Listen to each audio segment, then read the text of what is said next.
Assalamualaikum warahmatullahi wabarakatuh. Teman-teman SD Lab Selunes kelas 6. Kali ini kita akan belajar mengenai sifat-sifat operasi hitung piada bilangan bulat.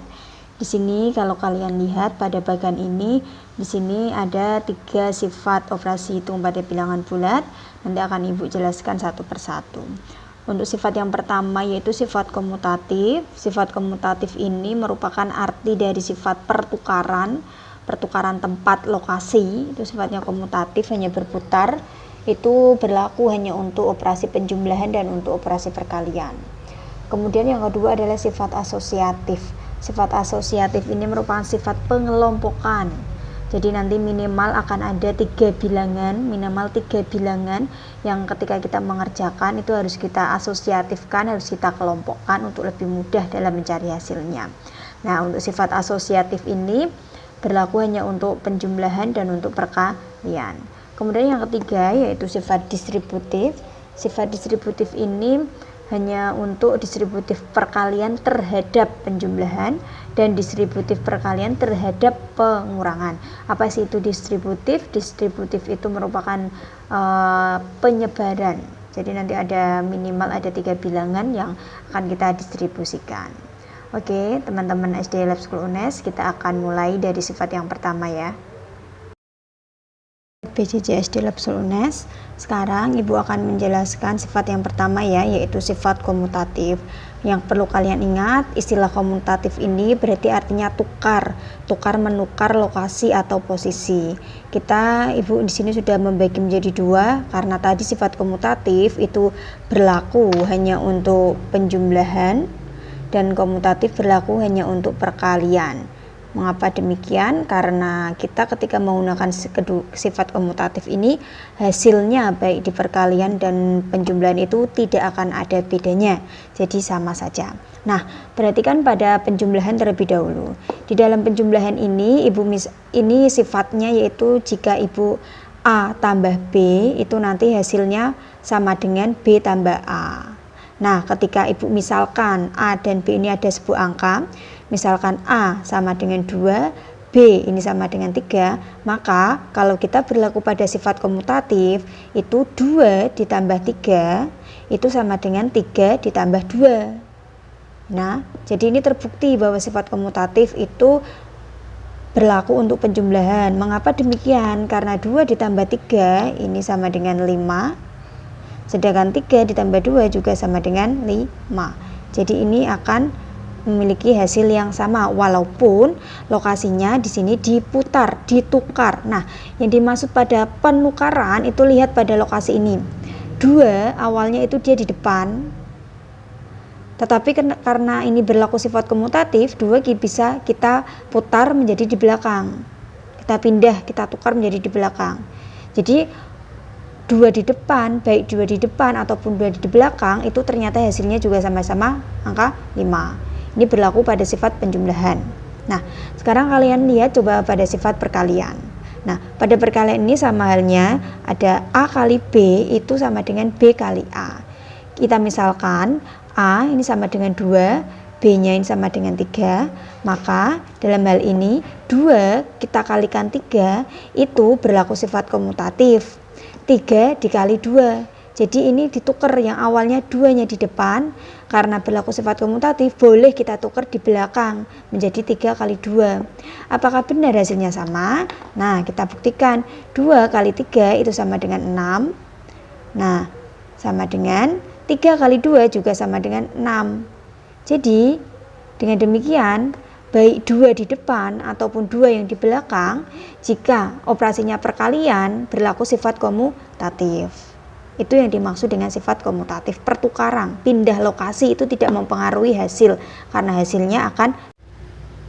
Oke, sobat PJJ SD Lab School UNES, kita kembali ke sifat yang kedua ya, yaitu sifat asosiatif atau kita sebut sebagai sifat kelompok pengelompokan. Nah, sifat ini hanya berlaku untuk penjumlahan dan perkalian saja. Pembagian dan pengurangan tidak berlaku untuk sifat pengelompokan atau asosiatif ini. Perhatikan pada bagian yang penjumlahan. Di sini kita memiliki sifat persamaan umumnya, yaitu jika kurung buka A ditambah B dikurung tutup ditambah C, ini berlaku A ditambah kurung buka B ditambah C. Kalau kalian memperhatikan dengan saksama, yang membedakan antara kanan dan kiri ini adalah peletakan tanda kurungnya. Inilah yang dimaksud dengan sifat asosiatif, pengelompokan. Nah, bertujuan untuk apa? Untuk mempermudah kalian dalam menyelesaikan hasil penjumlahan. Biasanya ini berlaku untuk 3 bilangan. Kalau 2 bilangan tidak bisa diasosiatifkan, bisanya dikomutatifkan. Nah, misalkan pada A ini angka 2, B 3, dan C 4, maka ketika kita menggunakan sifat asosiatif, kurung buka 2 ditambah 3 kurung tutup ditambah 4 sama dengan 2 ditambah kurung buka 3 ditambah 4 kurung tutup. Awalnya yang dikurung adalah bilangan pertama dan bilangan kedua, yaitu 2 dan 3.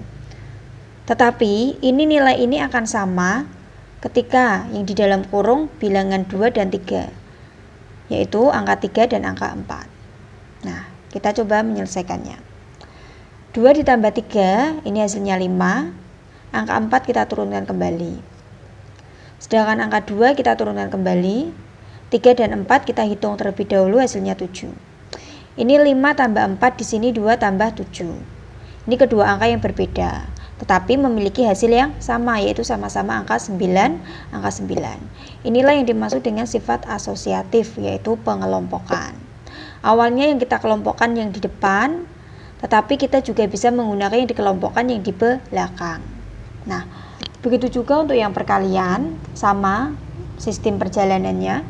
Di sini ada kurung buka A dikali B, kurung tutup dikali C, sama dengan A dikali kurung buka B dikali C. Ya, sama ya. Yang awal yang dikurung itu A dan B, yang kedua yang dikurung B dan C. Kita misalkan dengan angka A itu 2, B itu 3, C itu 4. Maka kurung buka 2 dikali 3 kurung tutup dikali 4. Kalau yang sebelah sini 2 dikali kurung buka 3 dikali 4. Sama ya, yang membedakan itu letak kurungnya, yang pertama di awal, yang kedua di belakang. Kita akan mencari hasilnya. 6, 2 dikali 3 hasilnya 6. Angka 4 kita turunkan kembali. Sedangkan di sini angka 2 kita turunkan, yang kita hitung adalah angka 3 dan angka 4. 3 kali 4 12.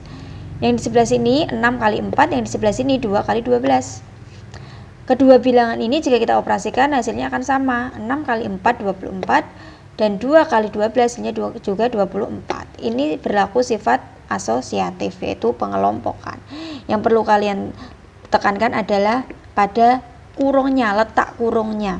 Ya, letak kurungnya.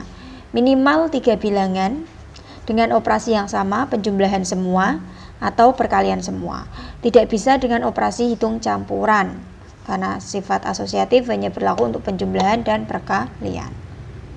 Oke, Sobat PJJ SD Lab UNES. Sekarang kita menuju ke sifat yang ketiga ya, yaitu sifat distributif perkalian terhadap penjumlahan.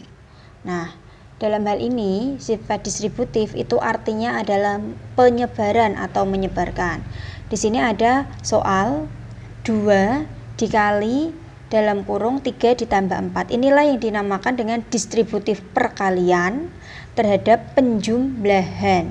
Di sini ada perkalian terhadap penjumlahan. Namanya distribusi, dia menyebar. Berarti cara menyelesaikannya, angka 2 ini harus kita sebarkan dengan operasi kali terhadap angka yang ada di dalam kurung. Nah, langkah pertama ini berarti kita cara menghitungnya 2 kita kali dengan 3. Nah, kita kasih kurung buka, kurung tutup 2 kali dengan 3. Berarti ini angka 2 didistribusikan dengan angka 3. Ditambah. Mengapa ditambah? Karena di sini adalah distributif penjumlahan. Ditambah dengan langkah yang kedua, yaitu 2 didistribusikan dengan 4. 2 dikali dengan 4. Kita tulis di sini 2 dikali dengan 4. Setelah itu kita selesaikan masing-masingnya. 2 kali 3, 6.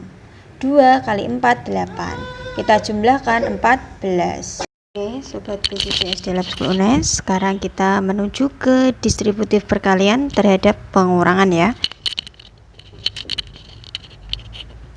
Perhatikan, dalam hal ini sifatnya langkahnya sama seperti kita tadi menyelesaikan distributif perkalian terhadap penjumlahan. Yang membedakan hanya ketika ini distributif perkalian terhadap pengurangan, maka yang di dalam kurung ini adalah tanda pengurangan. Langkahnya sama. Angka 2 kita distribusikan atau kita kalikan dengan 4. Kita tulis di sini 2 dikali 4 dikurangi ya, ini dikurangi karena di sini adalah distributif pengurangan, maka di sini adalah dikurangi dengan 2 didistribusikan dengan angka 3, jadi 2 dikali dengan angka 3. Ini kita tulis di samping sini, kurung buka 2 kali 3. Setelah itu kita selesaikan masing-masing kelompoknya. 2 kali 4 sama dengan 8, 2 kali 3 sama dengan 6. Sehingga hasilnya 8 dikurangi 6 sama dengan 2. Itulah distributif perkalian terhadap penjumlahan dan pengurangan. Nah, sekarang untuk bahan evaluasi latihan, kalian bisa membuka buku paket. Yang pertama pada halaman 17, nomor 1 yang A, B, dan C. Kemudian halaman 19, nomor 1 yang H, I, J. Dan halaman 21, nomor 1 yang A dan B, dan nomor 2 yang A dan B. Kalian bisa mengerjakan di buku tulis ataupun di buku paket. Kemudian dikirim melalui Google Classroom. Terima kasih anak-anak. Wassalamualaikum warahmatullahi wabarakatuh.